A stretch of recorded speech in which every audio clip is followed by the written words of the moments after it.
Bonjour à tous, nous voici pour une nouvelle vidéo et cette fois on va parler de votre page contact. Je vous le rappelle, dans une précédente vidéo de Hello Web, j'avais parlé de votre page à propos, comme quoi elle était importante. Et bien là on va parler de la page contact et vous allez voir qu'elle est tout aussi importante. On va voir comment l'optimiser et dans l'idéal, comment il faudrait qu'elle soit structurée. Alors on parle de structure, ça veut dire on parle d'anatomie d'une page, d'accord? Ça veut dire qu'est-ce qu'on va mettre dedans pour qu'elle soit fonctionnelle, comment on va hiérarchiser tout ça. Alors déjà, il faut savoir que toutes les informations utiles doivent s'y trouver, toutes les informations utiles pour vous contacter, bien évidemment. Et pour être sûr en fait que tout le temps, tous vos liens soient opérationnels, n'hésitez pas à aller faire un petit tour régulièrement dessus. Alors, il y a plusieurs façons de présenter une page contact. Il y a la façon où c'est juste minimaliste, simpliste, mais ça reste efficace.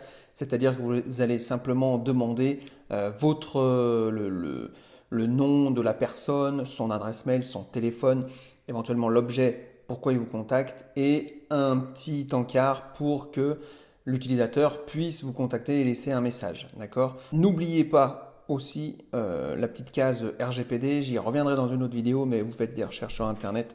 RGPD, c'est la politique des données en fait personnelles. Donc il faut toujours que la personne qui va remplir un formulaire coche ou non cette case pour que vous puissiez ensuite lui envoyer des newsletters, etc. Alors, donc je vous le disais, oui, donc un court formulaire de contact, des liens vers les réseaux sociaux éventuellement, l'adresse, email et numéro de téléphone. Il faut que ce soit cliquable, le numéro de téléphone, notamment pour les mobiles, pensez bien à ça. Donc ça, c'est vraiment la page de contact de base. Ensuite, comment l'étoffer cette page de contact? Si vous êtes une entreprise et que vous avez par exemple une boutique, un atelier, un hangar, voilà, un bâtiment si vous voulez, et que vous voulez que les utilisateurs puissent ensuite vous rendre visite chez vous physiquement, enfin chez vous dans le local de votre activité, à ce moment-là, n'hésitez pas à rajouter un plan Google Maps, d'accord, des coordonnées GPS. C'est très bien vu, comme ça aujourd'hui, avec le Google Maps que tout le monde a sur son téléphone, on peut vous trouver très facilement et venir vous voir sans contrainte particulière. Ensuite, pensez également à noter vos horaires d'ouverture, de quand à quand vous êtes ouvert. Voilà, donc une fois que vous avez fait ça, plus évidemment les informations de votre page contact que je viens de dire précédemment, vous avez déjà une page de contact un petit peu plus étoffée. Après, il y a une troisième option qu'on pourrait rajouter. C'est par exemple si vous êtes une entreprise où vous avez plusieurs services.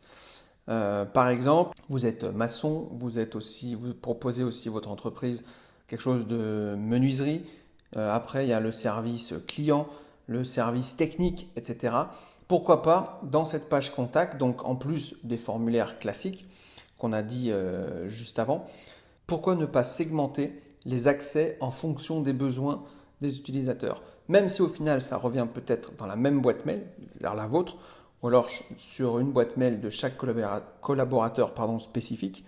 Et vous pouvez mettre très bien un onglet administratif, un onglet technique, un onglet maçonnerie, un onglet menuiserie, etc. Et la personne qui est sur cette page de contact va cliquer sur une icône ou un logo, quelque chose comme ça, et entrera directement avec cette personne. Donc évidemment, une fois qu'on aura cliqué sur cette icône, ça va vous ouvrir une page de contact où il faudra remettre les informations nécessaires. Ensuite, quatrième option, vous pouvez également sur votre page contact, donc la personne clique sur la page contact et avoir quelque chose, je suis client, je ne suis pas encore client, et avoir du coup deux formulaires différents. Et comme ça vous permet de voir qui est déjà client, qui ne l'est pas. Par exemple, si vous n'avez pas de newsletter, etc. Ça peut être une solution. Enfin, la dernière chose que vous pouvez faire, n'hésitez pas dans un formulaire de contact. Alors, il doit être court, on est d'accord. Mais pour moi, il doit être impératif d'avoir en tout cas les coordonnées de votre entreprise, le logo de votre entreprise, un petit message d'accueil, bonjour, bienvenue sur la page contact, nous allons répondre, etc. etc. Plutôt que quelque chose de très froid, juste le formulaire et basta. Donc créez quand même du lien avec votre utilisateur. Et ensuite, en fonction des activités que vous avez, n'hésitez pas à créer des champs personnalisés autres que nom, prénom, mail, téléphone, message. Ok. Vous pouvez rajouter par exemple quel est l'objet de votre contact. Par exemple, je vous contacte pour une formation en ligne, je vous contacte pour une formation physique, je vous contacte, etc. Donc n'hésitez pas à personnaliser un maximum. Si par exemple c'est quelque chose, vous avez besoin de plus d'informations, admettons, je sais pas, vous faites de la menuiserie, ben voilà, vous pouvez avoir un champ où il y a marqué vos dimensions, je sais pas, voilà. Ce genre de choses-là. Donc n'hésitez pas à avoir un formulaire qui soit court mais relativement complet quand même. Et surtout qui soit pas froid, ce qui est vraiment un lien avec l'utilisateur.